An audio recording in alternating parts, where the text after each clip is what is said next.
Let's look at the 4 main situations that await you at an uncontrolled intersection.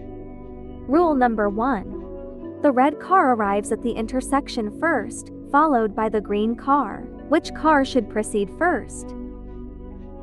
The red car goes first because it arrived at the intersection before the green car. At uncontrolled intersections, the car that arrives first has the right of way. Rule number 2. In this scenario, the red and green cars arrive at the intersection at the same time. Which car should go first?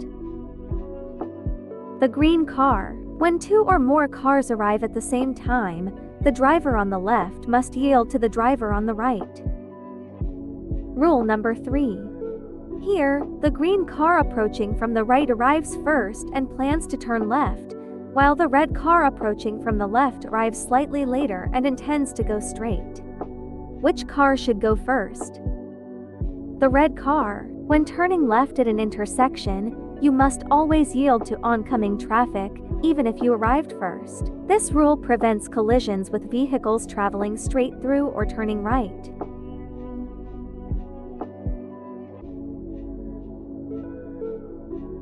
Here is the rule number 4. In this scenario, the green car approaches from the right and the red car is coming from the left. You'll see that even though the green car arrives slightly first, it stops to wait and identify the red car's intention.